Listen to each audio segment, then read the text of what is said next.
SPDN vs SPLN이요? 내국인 및 외국인?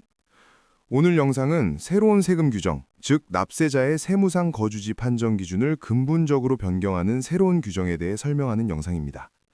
이 규정은 납세자가 인도네시아의 거주자 납세자, SPDN, 서브젝트 파작 달람 네그리인지 아니면 비거주자 납세자, SPLN, 서브젝트 파작 루아르 네그리인지를 보다 명확하게 구분하기 위해 도입되었습니다.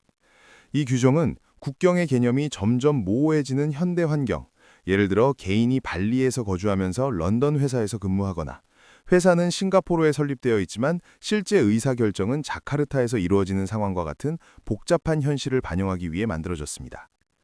이 새로운 규정은 기존 규정이 더 이상 소득세법과 일치하지 않고 법적 불확실성을 초래한다는 문제를 해결하기 위한 것입니다. 예를 들어 외국인 컨설턴트가 인도네시아를 자주 방문하는 경우 기존 규정에서는 납세사 지위 판정 기준이 명확하지 않아 분쟁의 여지가 있었습니다. 또한 해외에 설립된 회사라도 실제 핵심 의사결정이 인도네시아에서 이루어지는 경우 기존 규정으로는 해당 회사의 실질적인 관리 위치를 정확히 판단하기 어려웠습니다. 이러한 불확실성을 해소하기 위해 DJP는 새로운 규정을 도입하였으며 기존 규정은 2025년 12월 9일부로 완전히 폐지되고 새로운 규정으로 대체되었습니다. 이 규정은 개인, 법인, 아직 분할되지 않은 상속재산, 그리고 고정사업장, BUT를 포함한 모든 납세자에게 적용됩니다. 개인의 경우 다음 세 가지 기준 중 하나라도 충족하면 인도네시아 거주자 납세자, SPDN으로 한주됩니다. 첫째, 인도네시아에 거주하는 경우입니다. 여기서 거주란 단순히 주소를 보유하는 것이 아니라 실제 생활의 중심이 인도네시아에 있는지를 의미합니다. 예를 들어 주거지, 가족, 사회적 관계, 그리고 주요 경제활동이 이루어지는 장소가 중요한 판단 기준이 됩니다.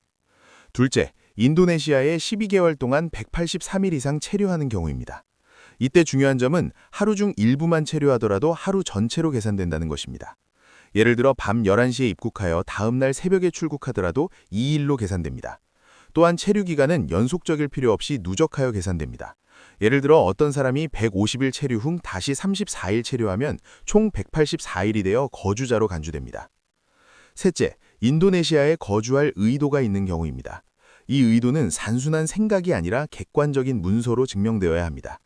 예를 들어 장기 근로계약, 장기 임대계약, 키타스 또는 키탑 체류허가증 등은 거주 의도의 강력한 증거로 인정됩니다. 법인의 경우에는 개인과 달리 실질적 관리 장소, Place of Effective Management라는 개념이 적용됩니다. 이는 회사의 전략적 의사결정이 실제로 어디에서 이루어지는지를 의미합니다. 회사가 외국에 설립되었더라도 다음과 같은 주요 의사결정이 인도네시아에서 이루어진다면 해당 회사는 인도네시아 거주법인으로 간주될 수 있습니다. 예를 들어 주식 매매 결정, 주요 자산 사용 결정, 임원 임명 또는 해임 결정, 배당 결정 등의 중요한 경영 결정이 이루어지는 장소가 중요한 기준이 됩니다. 실제 사례에서는 회사가 외국에 등록되어 있었지만 주요 이사회 회의, 투자 협상, 핵심 자산 이전 결정, 그리고 임원 임명 결정이 모두 자카르타에서 이루어졌기 때문에 해당 회사는 인도네시아 거주법인으로 재분류되었습니다. 이는 형식보다 실질이 더 중요하다는 원칙을 보여주는 사례입니다. 한편 인도네시아 비거주자 납세자 SPLN은 이러한 기준을 충족하지 않는 개인 또는 법인을 의미합니다. 그러나 인도네시아 국적자가 해외에서 근무한다고 해서 자동으로 비거주자가 되는 것은 아닙니다. 비거주자로 인정되기 위해서는 다음 조건 모두를 충족해야 합니다. 해외에서 183일 이상 체류해야 하며 해외에 영구적인 거주지를 보유해야 합니다.